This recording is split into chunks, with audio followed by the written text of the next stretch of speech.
Hello students, तो चलिए आज हम लोग शुरुआत करते हैं क्लास 10 के एक्सरसाइज 7.2 के क्वेश्चन नंबर 9 का, जो कि है find the coordinates of the points which divide the line segment joining a -2, 2 and b 2, 8 into 4 equal parts. तो इस क्वेश्चन में हम लोगों को क्या बोला गया है कि हम लोगों को उन पॉइंट्स का कोऑर्डिनेट्स फाइंड करके बताना है जो एक लाइन सेगमेंट ए और बी को 4 इक्वल पार्ट्स में डिवाइड कर रहे हैं, और ए का कोऑर्डिनेट्स और बी का कोऑर्डिनेट्स हम लोग को गिवन है। अब आपके दिमाग में आ रहा होगा, अरे इसमें तो हम लोगों को कुछ दिया ही हुआ नहीं है, सिर्फ क्या बोल दिया गया है कि 4 इक्वल पार्ट्स में डिवाइडेड है। तो बहुत सिंपल सा क्वेश्चन है, डिफिकल्ट नहीं है, थोड़ा लेंदी आंसर है, लेकिन ठीक है, हो जाएगा। अब सबसे पहले तो क्वेश्चन को समझने के लिए हम लोग क्या करते हैं, तो फिगर बनाएंगे। तो फिगर में हम लोग एक लाइन सेगमेंट ड्रॉ कर लेते हैं। अब मान लेते हैं ये हमारा पॉइंट ए है जिसका कोऑर्डिनेट्स -2, 2 है, और ये हमारा पॉइंट बी है जिसका कोऑर्डिनेट 2, 8 है। ठीक है, अब इसमें क्या है कि हमारा जो पॉइंट्स है उसको लाइन सेगमेंट को 4 इक्वल पार्ट्स में डिवाइड करा। 4 इक्वल पार्ट्स में डिवाइड करने के लिए एक लाइन ऐड की है, तो ये 2 पार्ट्स में हुआ, अब ये 3 पार्ट्स में हो गया, और अब ये 4 पार्ट्स में हो गया। तो आप लोग यहाँ पर ध्यान रखिएगा कि सारे पार्ट्स जो है वो इक्वल होने चाहिए। देखिए यहाँ पर 4 पार्ट्स में लाइन सेगमेंट हमारा डिवाइड भी हो गया और हम लोगों को पता भी नहीं चला, इक्वल भी हो गया। तो अब पॉइंट्स की नेमिंग कर लेते हैं। तो मान लेते हैं हमारा पॉइंट क्यू पी है, ये क्यू है और ये आर है, और सबके कोऑर्डिनेट्स को भी कुछ इमेजिन करना पड़ेगा। तो मान लेते हैं इसका कोऑर्डिनेट ए बी है, एक्स का एक्स वाई है, और इसका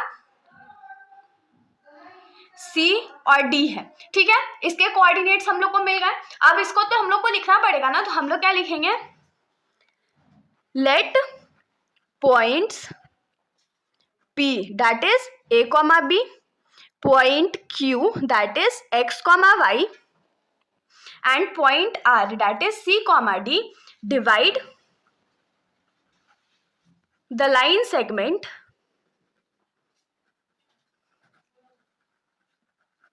AB इंटू 4 इक्वल पार्ट्स। तो हम लोग यहाँ पर क्या अज्यूम कर लिए हैं कि लाइन सेगमेंट AB को पॉइंट P, Q और R जो है वो 4 इक्वल पार्ट्स में डिवाइड कर रहा है।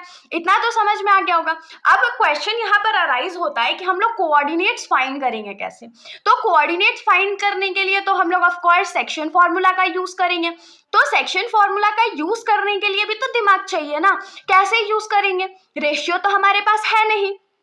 तो रेशियो देखिए यहाँ पर क्या है, 4 इक्वल पार्ट्स है ना, तो अगर हम लोग सिर्फ AP का वैल्यू देखें तो ये क्या हो जाएगा, 1 हो जाएगा। और बाकी ये जो PB है वो किसके बराबर हो जाएगा, तो 3 के बराबर हो जाएगा।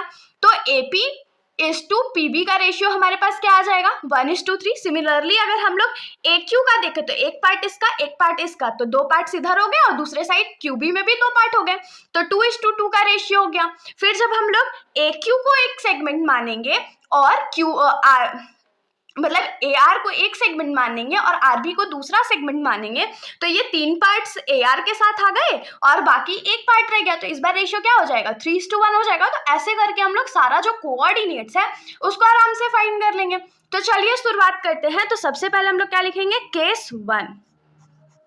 तो फर्स्ट केस में हमारा जो फिगर होगा वो कैसा दिखेगा, तो यहाँ पर पॉइंट A है, यहाँ पर पॉइंट B है, ये -2, 2 है, ये 2, 8 है, और मान लेते हैं हमारा पॉइंट P यहाँ है जिसका कोऑर्डिनेट्स A, B है, और बाकी 2 पॉइंट्स भी हैं। तो यहाँ पर हम लोग क्या लिखेंगे कि point P that is A, B divides line segment AB in the ratio, कौन सा रेशियो में डिवाइड कर रहा है, तो 1:3 के रेशियो में डिवाइड कर रहा है। तो जैसे हम लोग इसको क्या लिख सकते हैं, implies that AP is to PB का जो वैल्यू होगा वो किसके बराबर होगा, तो 1:3 के बराबर होगा, जिसमें AP जो है वो 1 के बराबर है और PB जो है वो 3 के बराबर है। अब इसमें आगे हम लोग और क्या कर सकते हैं, यहाँ पर से हम लोग M1 और M2 का जो वैल्यू है उसको आराम से अज्यूम कर सकते हैं। तो यहाँ पर क्या लिखेंगे, M1 का वैल्यू हमारा 1 हो गया, M2 का जो वैल्यू है वो हमारा 3 हो गया।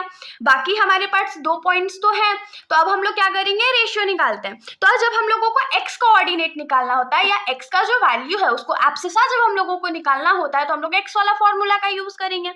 तो यहाँ पर a का वैल्यू निकलेगा ना, तो a का वैल्यू निकालने के लिए क्या लिखेंगे, a is equals to m1 into x2 plus m2 into x1 divided by m1 plus m2। ये तो हमारा सेक्शन फॉर्मूला था, तो यहाँ पर आप लोग लिख सकते हो यूजिंग सेक्शन फॉर्मूला।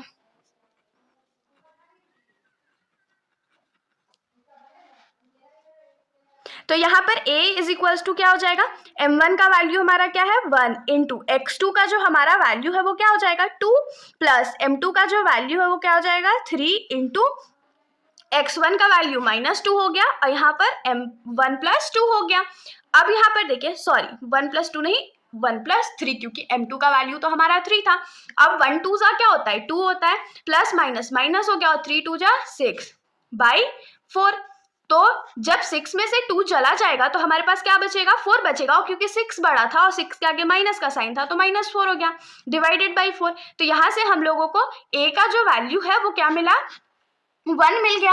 अब सिमिलरली हम लोग क्या करेंगे, b का वैल्यू फाइंड कर लेते हैं, मतलब कि हमारा जो ऑर्डिनेट है y का जो वैल्यू होना चाहिए वो फाइंड कर लेते हैं। तो अब b का वैल्यू फाइंड करने के लिए हमारा फॉर्मूला क्या हो जाएगा, तो m1 into y2 plus m2 into y1 divided by m1 plus m2।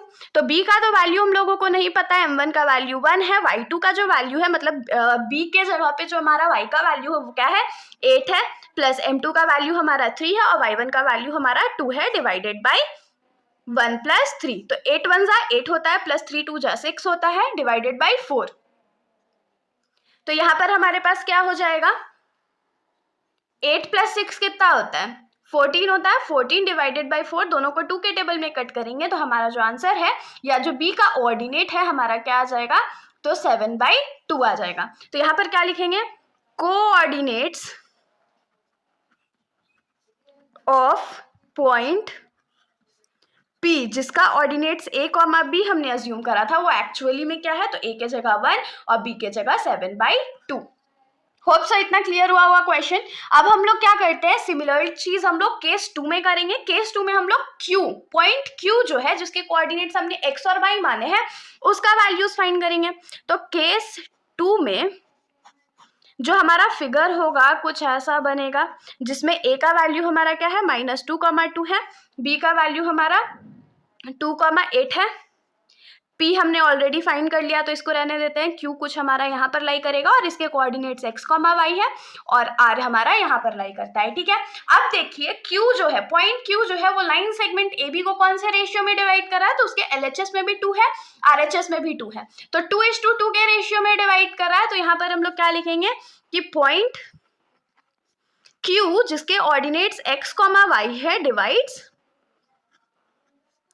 AB in the ratio, कौन से रेशियो में डिवाइड कर रहा है, तो 2:2 के रेशियो में डिवाइड कर रहा है। तो इंप्लाइज दैट हम लोग क्या लिख सकते हैं कि AQ इज टू QB का जो रेशियो होगा वो 2:2 के बराबर होगा। मतलब कि यहाँ पर जो हमारा m1 का वैल्यू है वो क्या हो जाएगा 2 हो जाएगा और m2 का भी जो वैल्यू है वो क्या हो जाएगा 2 हो जाएगा। और अगर हम लोगों को m1 और m2 का वैल्यू पता है तो हम लोग क्या कर सकते हैं, बहुत सिंपली जो हमारा x और y है उसको निकाल सकते हैं। तो चलिए सेक्शन फॉर्मूला का यूज करते हैं और सॉल्यूशन करते हैं। तो सेक्शन फॉर्मूला के तहत x का जो वैल्यू होगा वो क्या होगा, तो m1 into x2 plus m2 into x1 divided by m1 plus m2 value होगा हमारा। तो m1 का वैल्यू क्या है 2 है, इंटू x2 का जो वैल्यू है हमारा वो क्या है, तो 2 है, प्लस m2 का वैल्यू हमारा 2 है, इंटू x1 का वैल्यू हमारा -2 है, डिवाइडेड बाई 2 प्लस 2। तो यहाँ पर देखिए 2 इंटू 2 क्या होगा 4 हो जाएगा, प्लस माइनस माइनस हो गया, 2 2 जा 4 हो गया डिवाइडेड बाई 4। तो ये तो ऊपर में ही 0 हो गया। तो यहाँ से हम लोगों का x का जो वैल्यू है वो हम लोगों को क्या मिला 0 मिल गया। सिमिलरली हम लोग क्या करेंगे y का वैल्यू फाइंड कर लेंगे। और जिनको भी ये डाउट है कि हम लोग x1 और x2 का वैल्यू कहाँ से ले रहे हैं, तो ऑफकोर्स इस वाले पॉइंट से ले रहे हैं, पॉइंट A और पॉइंट B का वैल्यूज ले रहे हैं। तो y का वैल्यू फाइंड करने के लिए हमारा फॉर्मूला क्या हो जाएगा, m1 into y2 plus m2 into y1 divided by m1 plus m2। Values put कर लेते हैं। तो m1 का वैल्यू तो हमारा 2 था, इंटू y2 का जो हमारा वैल्यू था वो क्या है, तो 8 है, प्लस यहाँ पर भी 2 इंटू y1 का जो वैल्यू है हमारा वो 2 है, तो डिवाइडेड बाई 2 प्लस 2। तो 2 8 सा कितना होता है, 16 होता है, प्लस 2 2 सा 4 होता है, डिवाइडेड बाई 4। तो 16 प्लस 4 कितना होता है, 20, और डिवाइडेड बाई 4 दैट इज 5। तो यहाँ से हम लोगों को y का जो वैल्यू है वो क्या मिल गया, 5 मिल गया। तो हम लोग यहाँ से क्या लिख सकते हैं कि coordinates of q x, y is, हमारा क्या हो जाएगा, तो x का वैल्यू जो हमारा था वो क्या आया था अभी, तो 0, और ये y का वैल्यू 5 आ गया। तो हमें q का जो कोऑर्डिनेट्स है वो भी मिल गया। अब हम लोग लास्ट केस पे आते हैं जिसमें हम लोगों को पॉइंट r का कोऑर्डिनेट्स फाइंड करना है। तो r का कोऑर्डिनेट्स फाइंड करने के लिए हमारा जो फिगर है कुछ ऐसा दिखेगा।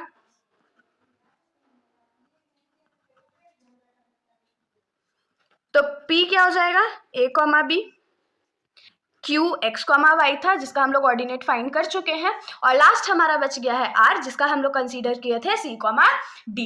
तो अब इसके लिए हमारा जो रेशियो क्या हो जाएगा, तो 3:1 हो जाएगा। 3:1 क्यों हो जाएगा, तो देखिए AR का जो रेशियो है वो कितना है, 1 2 3, 3 पार्ट्स में डिवाइडेड है, तो 3 और इधर 1 हो गया। तो यहाँ पर क्या लिखेंगे कि पॉइंट R जिसके कोऑर्डिनेट c, d है, डिवाइड्स द लाइन सेगमेंट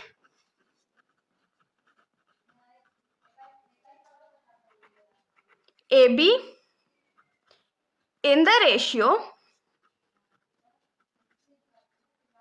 3:1। ठीक है, तो यहां से हम लोग क्या लिख सकते हैं कि AR इज टू RB का जो रेशियो है वो किसको बराबर है, तो 3:1 के बराबर है, जिसमें हम लोग क्या लिख सकते हैं कि M1 का वैल्यू इस बार हमारा 3 है और M2 का जो इस बार वैल्यू है वो 1 है।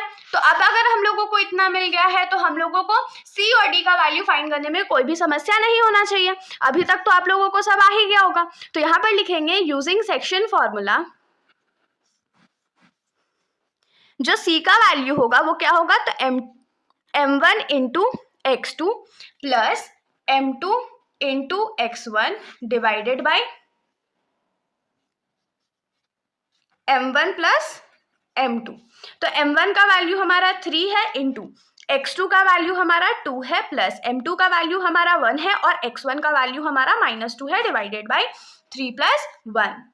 तो 3 2 जा कितना होता है, 6 होता है, प्लस माइनस माइनस हो गया, और यहाँ -2 हो गया, और यहाँ पर नीचे क्या हो जाएगा, 3 + 1 4।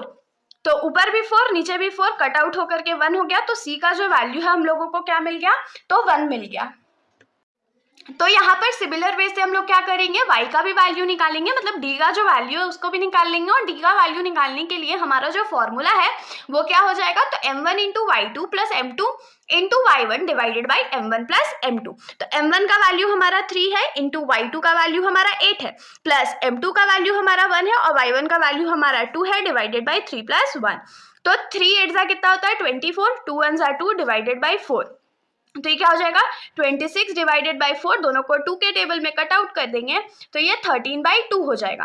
तो यहाँ से हमारा जो d का वैल्यू है वो क्या आ गया, तो 13/2 आ गया। तो मतलब कि r का जो कोऑर्डिनेट्स है हम लोगों को वो भी मिल गया। तो हम लोग क्या लिखेंगे, देयरफॉर कोऑर्डिनेट्स ऑफ